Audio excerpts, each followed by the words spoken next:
Olá, essa aula é para o 4º ano de Direito Matutino da turma da UEMS, Unidade Paranaíba. Nós estamos estudando esse bimestre o processo de execução.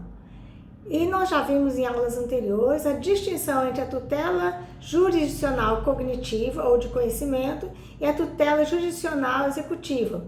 Já foi falado que na tutela jurisdicional cognitiva é prestado por meio de um processo de conhecimento que tem por objetivo o jurisdicionado levar ao conhecimento do Poder Judiciário uma lesão ou ameaça ao seu direito. Basta a simples alegação para que ele possa recorrer ao Poder Judiciário e por meio de um processo de conhecimento onde será levado as suas alegações e é preciso que obedeça ao princípio constitucional da ampla defesa.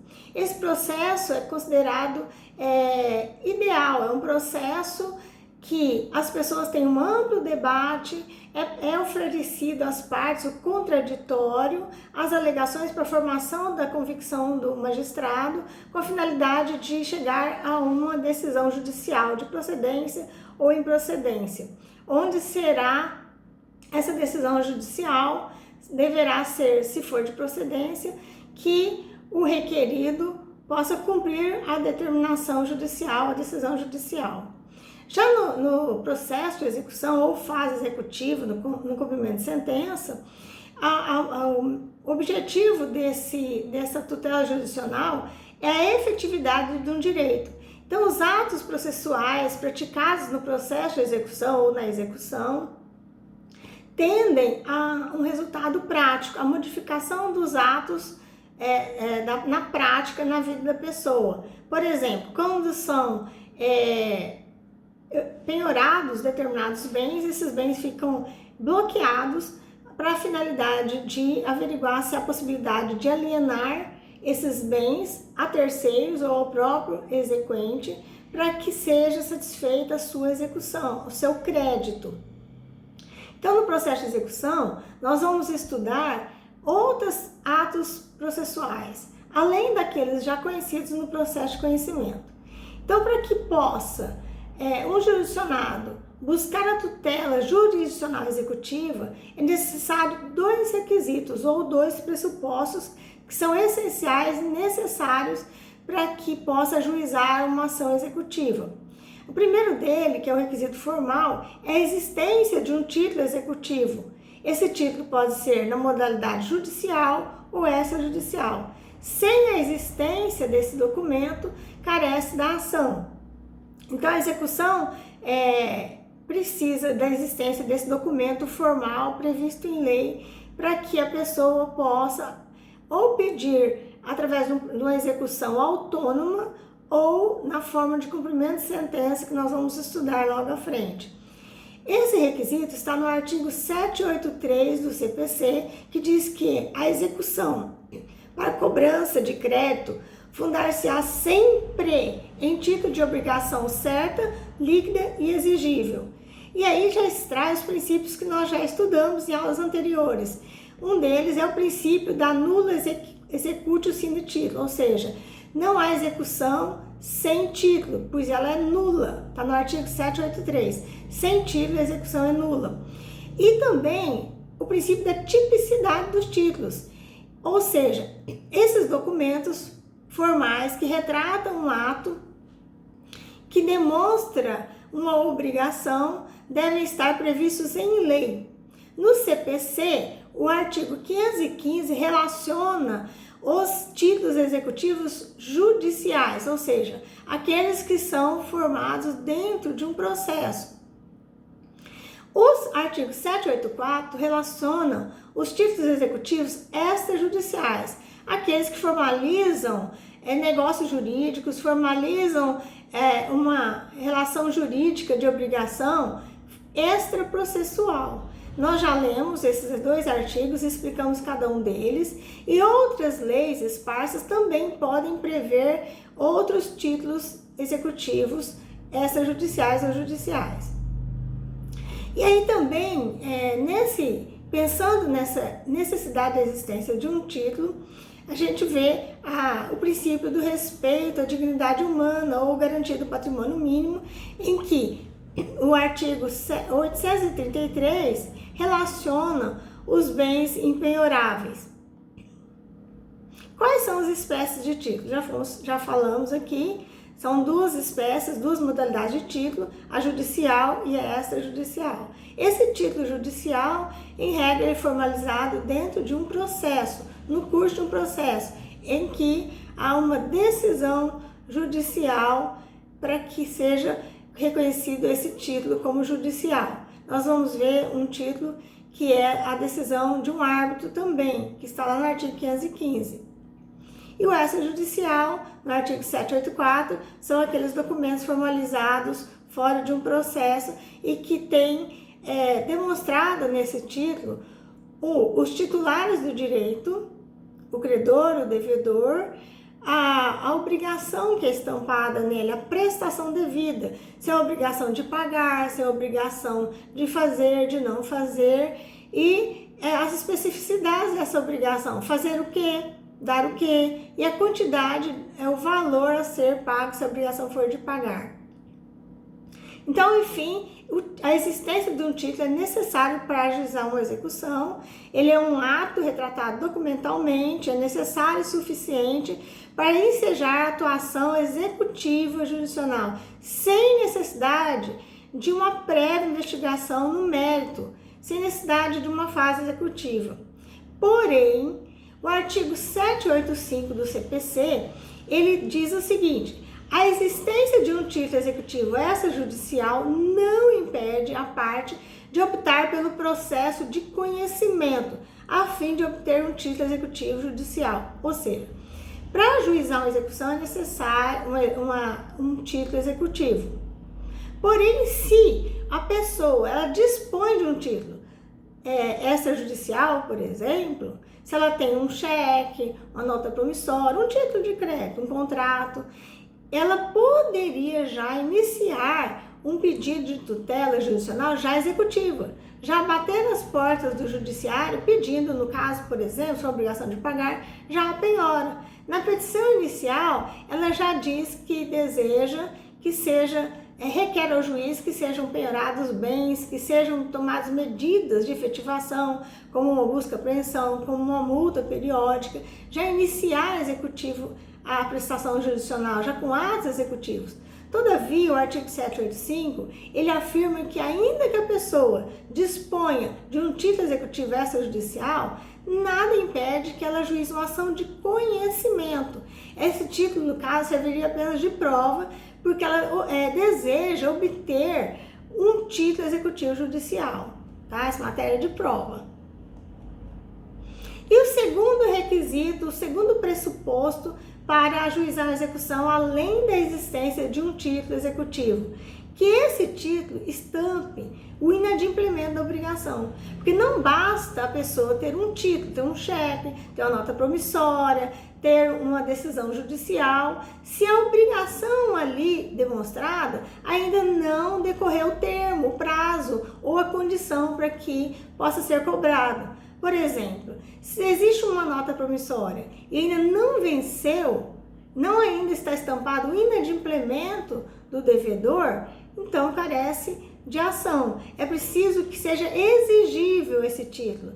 E aí o 786 diz o seguinte, o artigo 786 do CPC: a execução pode ser instaurada caso o devedor não satisfaça a obrigação certa, líquida, exigível, consubstanciada em título executivo, ou seja, esse título tem que ter demonstrado uma obrigação, os titulares, qual a prestação que deve ser cumprida e que já esteja vencido, que o devedor não tenha cumprido no prazo ou nas condições aquela obrigação. Aí sim, eu tenho um título e a obrigação deve estar exigível, vencida. Então, somente a falta de cumprimento de uma obrigação estampada no título executivo que pode ensejar a ação executiva. E por falar nesses títulos, eles devem estampar uma obrigação certa, líquida e exigível. Daí dizer que os atributos do título executivo é a certeza, a exigibilidade e a liquidez. O que quer dizer isso? A obrigação certa é aquela que demonstra quais são a sua prestação. Eu preciso no título dizer quem são os titulares, do direito, que espécie de obrigação, o termo. Então, não significa que não vai ter discussão sobre essa obrigação, mas o processo de execução ele não tem por objetivo discutir quem está certo e quem está certo. A princípio, já estão definidos os titulares, a obrigação, e esse título tem que estampar uma formalidade prevista em lei. Então, cada um desses títulos tem uma lei própria que diz quais são as formalidades.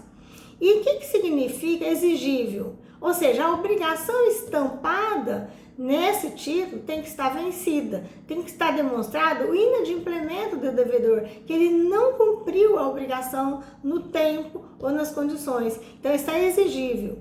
E o que significa liquidez?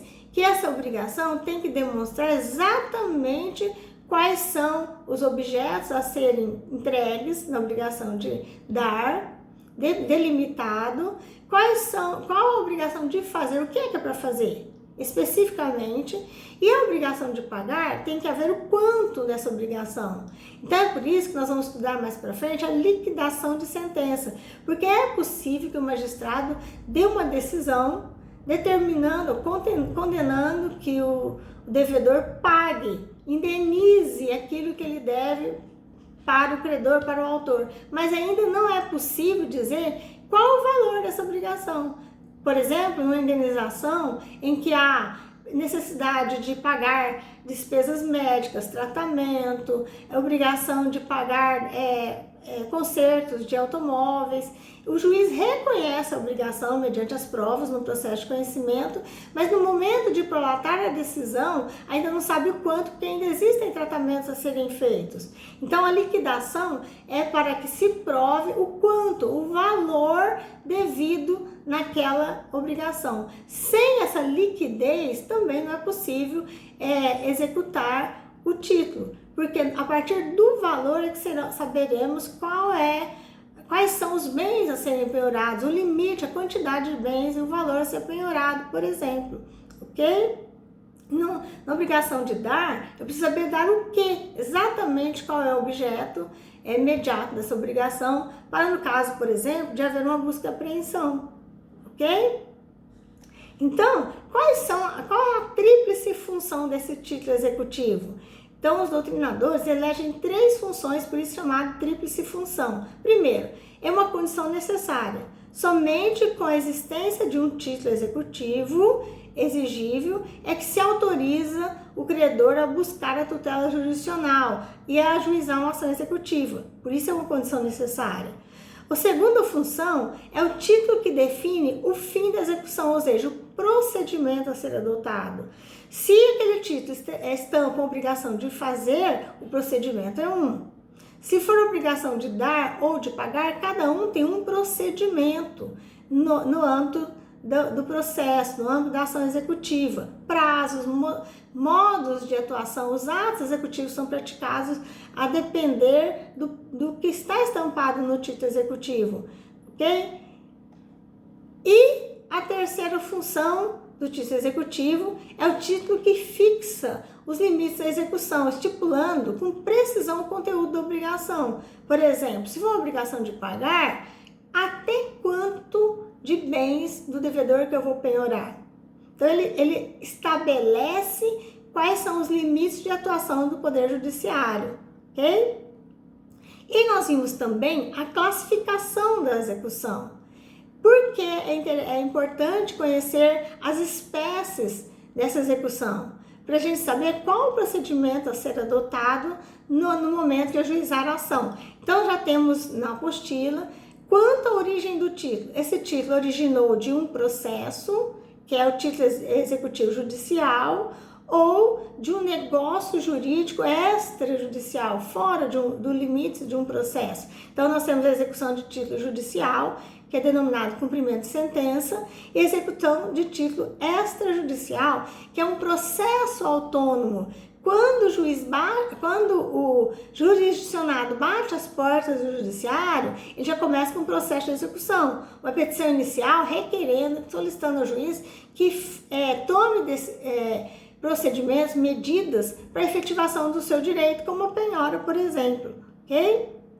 E a execução de título judicial, que é o cumprimento de sentença, ele, na maior parte das vezes, ele é uma fase. Houve uma relação jurídica já iniciada no processo de conhecimento e a efetivada esse processo, terminado por meio de uma decisão judicial, se o devedor não cumpriu aquilo que foi determinado judicialmente, na própria relação jurídica já iniciada, no mesmo processo, inicia uma segunda fase, que é chamada de fase executiva ou cumprimento de sentença. Uma outra classificação da execução é quanto à estabilidade do título. Então, nós vamos estudar a execução provisória, em que a decisão judicial ainda está em grau de recurso, é possível ajuizar essa execução, mas o procedimento é distinto, tem alguns